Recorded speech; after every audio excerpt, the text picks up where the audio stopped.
Welcome. Today is the 6th of Tishrei and the 8th of October. And we're going to be looking at the Partzuf in this week's Wonders. Now, I have to explain first of all what a Partzuf is, and then basically start looking at this week's. So one of the signature methods for organizing information in Kabbalah is creating what's called a Partzuf. A Partzuf is basically a model. The model always follows some preset example of a model that already exists. In other words, we're corresponding a new structure to one that's already known. One example would be if I want to think about comparing models. Let's say I would want to compare the system of government in other countries to the system of government in the United States. So I'd start by, first of all, mapping out the system of government in the United States. I'd say, well, this is well known. There's three branches of government: the judicial, the executive, and the legislative.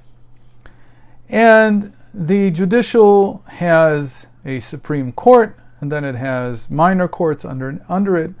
The executive has a president with a cabinet of ministers that are not elected by the people. The justices also are not elected directly. At least the Supreme Court justices are not elected directly. They're elected by they're proposed by the president and then voted on by the Senate, and the whole structure there. And then I have the bicameral legislative branch with two houses of legislation, the House of Representatives and the Senate. And I'd say, okay, so how many? So we have three that are really, let's say four, because executive, legislative, and judicial, but the legislative is divided into two. So I have this structure that is well known and I already am familiar with. Now I come along and I say, so how does this other country's governmental structure compare to this? So if I go to the United Kingdom, I'd see that they theoretically also have three branches of government, but they're not really separate, because the legislative and the executive are really together in the same, there's no checks and balances between them, because the executive branch is really the prime minister and the ministers, who are part also of the legislative. Now, if you're in America, you don't understand what this even means, because it doesn't make any sense. I would agree with that. It doesn't make any sense. But for the English, it makes sense. And you're comparing one thing to another, and that's how it works. So I have to take a structure that is well known, well understood, and I'm comparing it to another structure which is not so well known. Now, the key to being able to do a correspondence, a real comparison, is that they have the same number of elements. So if I don't have the same number of elements, I can't really do a comparison, because it's the wrong structure to be comparing to. So if I find myself with a structure that has 5 elements on one side, I need to compare it to another structure that has 5 elements exactly on the other side. In Torah, there are many multi-elemental structures. There are many structures that have 2 pieces, 3 pieces, 4 pieces or elements, 5, 6, 7, keep going. You can get all the way up to 50, let's say, and there's even things that have 70. And in fact, just recently I was studying something that had to do with 70 elements. If I would look at let's take things that have 50. This is well known. It's something that's set up already in the early Kabbalistic works, that there are 50 mentions of the Exodus from Egypt in the Pentateuch. There are 50 times that God is anthropomorphized in some way, the hand of God, the eyes of God, the whatever of God. This is an anthropomorphization of God. And then we have this concept in Kabbalah, which is not so well known, which is called the 50 gates of understanding. And so the early Kabbalists, in trying to understand what these 50 gates of understanding are, they corresponded them one-to-one with these 50 anthropomorphizations of God.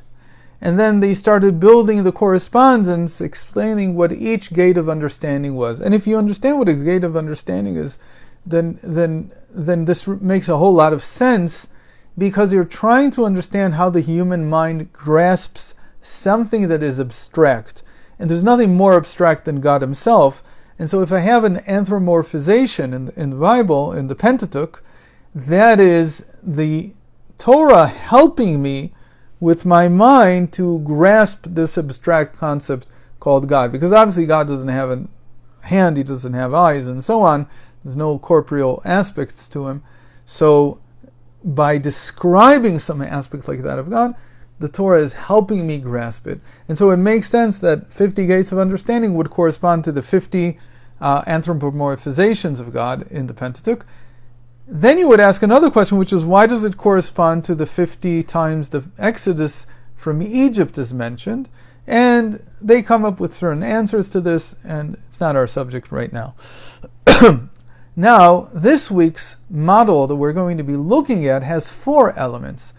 And when you have 4 elements, the natural correspondence, the easiest, clearest correspondence would be to compare your, now we're going to call it a partzuf, your model of 4, to the well-established model of the Tetragrammaton, God's essential 4-letter name.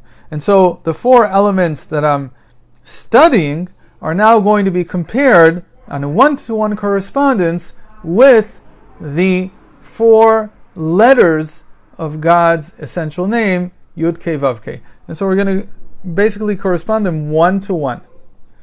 And then once we've corresponded them, we actually get, first of all, a much easier way to understand, to remember, to recall, to commit to memory, and therefore to commit to our hearts, the model that we're studying. This week we're going to be studying the 4 aspects of our service on Yom Kippur. There are 4 different aspects that go into it. We started with this a little bit yesterday, mentioning that it wasn't just about fasting, refraining from eating and drinking. We talked about the other afflictions of the body. We didn't mention, or I don't believe that we mentioned, the other aspects of the Yom Kippur service that we do. And I'm not talking about service in the sense of going to the synagogue and what we pray. When I say service, I mean all our toil during these 25 or 26 hours, from sundown on the 9th all the way to the end of the 10th of Tishrei. And so we first of all have to have a very good model that, or partzuf, of what we're looking at. So how do we even recognize how many aspects are there to Yom Kippur? So it has to come from some source. Sometimes the source is directly from the Bible itself. The Bible will tell us something like, God created the world in 6 days and then rested on the 7th. So we have here a model with 7 components, 7 elements, 6 plus 1. The natural correspondence would be to correspond them to the 7 lower sfirot, the 7 lower powers through which God creates the world, from loving kindness all the way to kingdom. And that is a beautiful correspondence, one-to-one. It's very easy, and it is enlightening in an incredible way, because if you understand that the first day of creation, on which God created light, basically, corresponds to loving kindness, that gives you a tremendous understanding that the light of creation is the light of God's love for reality. We haven't spoken much about this, but one of the great topics that comes out of this correspondence is that God created the world with loving kindness, with love. This is actually a verse in the book of Psalms. It's in chapter 39, if I'm not mistaken, 38 or 39, Olam chesed yibaneh. The world is built out of loving kindness. So it's a very simple thing. Then the second day, that would correspond to Gevura, the power of might. Might is what's used to divide things. And on the second day, God indeed created the firmament, which divided the waters into higher waters and lower waters. But might is also the source of all states of disagreement. And indeed, the second day is considered to be when the harmony was broken, the harmony of the first day, the harmony of loving kindness was broken. And from there comes all the strife in the world. The third day would then be related to Tiferet, the sphere of beauty. And on the third day, God created all the plant life. He basically, first of all, beautified the earth that he had created. He covered it in greenery. By the way, the color of Tiferet is usually either yellow or green. And we could go on with this correspondence, and we gain tremendous insight, both into the model that we're looking at, the new model, which we said just came directly from the Torah, 7 days of creation, 6 plus 1, and then we also gain a lot of insight into the model that was supposedly well known, the model of the 7 lower sfirot. So in our case, the model, the partzuf of the aspects of our Yom Kippur service comes from Maimonides. And Maimonides addresses the issue and the laws, let's call it, of Yom Kippur in 3 different places. And from them you get that there are 4 different aspects. If you cover these 3 different origins, these 3 different sources in Maimonides, in his great work, the Mishneh Torah, then you see that we have actually 4 things that we do on Yom Kippur. And they are, first of all, ceasing from work. That's how the Torah calls it. It calls it Shabbat Shabbaton. It's a Sabbath of Sabbaths. And what it means, first of all, is that it's like any Shabbat. You can't do work. So the first aspect is ceasing work. The second is also directly in the Torah. It says, V'initem et nafshotechem, me'erev ad erev, v'initem et nafshotechem. You shall afflict yourselves. What's yourself? Your body. And we talked a little bit about the afflictions, the 5 types of affliction yesterday. The third is the confession and the tshuva that we do on Yom Kippur. This is actually the part that was the central aspect of the temple service.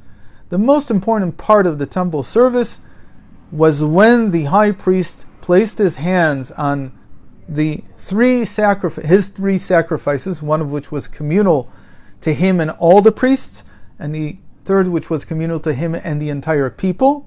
But they were considered his sacrifices because he placed his hands on them. We've talked about that in the past, what it means to push down smicha, as it's called, on the animal's forehead.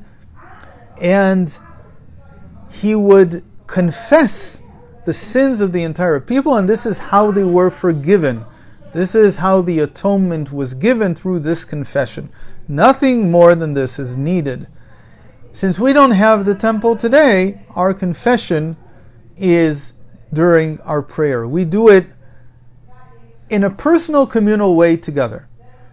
We do it personally in the sense that each one of us asks it, and confesses and asks for atonement from God personally, individually. And we also do it as a congregation. During the repetition of the leader of the congregation, we do this together. In general also, all the confessions that are written in the liturgy are written, almost all of them, in the plural. They're not written as I sinned, I did so and so. They're written as we sinned, we did this, we did that. And we say this in general. There's many reasons for this. We're not going to get into them right now. Apart from that, every individual needs to confess their personal sins, the things that they know that they did wrong, and do tshuva for them. We'll try to explain more about tshuva if we have time in the rest of the week, I'm not sure that we will have time, but tshuva literally means return, means in our case return to God. Tshuva is done both communally and individually, but it is incumbent on each individual to do tshuva. Tshuva means, or as we know from the sages, contains three parts. First of all, accepting the responsibility for the sin, which means confession means there's nobody but me who is responsible for what I did. I can't pass the buck on. I cannot blame anyone else for what I did. The responsibility is entirely mine. Without that feeling, which is called charata, that I regret without that feeling that it's me who's responsible, I can't perform the first part of tshuva, which is regretting the past. Because how can I regret something that I'm not responsible for? I can only regret my own actions.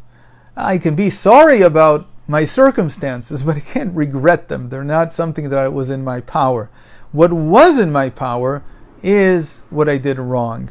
And so to regret, I have to, first of all, take responsibility. After that, I confess. I speak it out. I tell God what I did wrong. And finally, I take it upon myself to never repeat this again. Now, there are a million problems with this whole setup, which for generations were not even talked about. Or if they were talked about, they were talked about in books that I don't know about. And the problem is, how can somebody take upon themselves to never repeat something that they've done wrong? Usually, if you've done something wrong once, you'll do it again because it means you have a certain craving for it. The answer to that was usually given was God doesn't want you to really... He's not judging you by the future of what you'll do. He's judging you by how you want to act from here on out, how you are at this moment. And that's also one of the reasons that's given for why on the first day of Rosh Hashanah we read about Hagar and Ishmael. And Hagar was taken out of Abraham's household, and Ishmael was sick or something else, and he was about to die, and she couldn't watch. And then God heard his call. That's why he's called Ishmael. God hears his call. This is not very different from the fact that for some reason or other, we don't understand exactly why this is, no matter what lies the descendants of Ishmael say, the world hears them somehow. It's an incredible state of affairs, but it has apparently something to do with their name, Yishmael. Yishmael literally means God hears. And you hear someone whether they're speaking the truth or not. There's something about the cry that causes people to hear, that causes God to hear. In any case, the Torah says, he heard him where he was. Where he was is explained to mean that God looked at him at this moment. The fact that he would be a robber, someone who would cause havoc, and as the Torah later says, fall upon all his brethren even, meaning he's a person who just causes problems. God didn't look at that time. He looked at him the way he was at that moment. So again, returning to this idea of taking upon ourselves in tshuva to never repeat the sin that we did, we use the same argument that God looks upon us as we are at this moment. If at this moment we sincerely do not want to repeat the sins of the past, God accepts this as full and complete tshuva. So that's the tshuva. And finally, the fourth aspect of our service on Yom Kippur is what we call in general cleaving to God, is being with God. We talked about this yesterday, this idea of wearing white, of being a few feet or maybe inches or millimeters above the ground, being in a different place than we are the other 354 days of the year, or if you in an intercalated year, the other 384 days of the year. All the other times we can't cleave to God for 25, 26 hours straight. Here on Yom Kippur, the fact that we spend all the time either praying or learning. A lot of people don't sleep, as the high priest was not allowed to sleep on the eve of Yom Kippur. A lot of people either don't sleep at all or sleep very little and try to spend all their time cleaving to God. This is mostly done through prayer, but it's also done through reading Psalms. It's also done through learning. It's also done just by simply these hours in which we contemplate our connection to the infinite. It's a completely different perspective on life, a completely different way of being. For these 25, 26 hours, we are in a different state of existence. So again, the four elements, the four components of our partzuf, of our model, are ceasing work, afflictions of the body, confession and tshuva, and cleaving to God.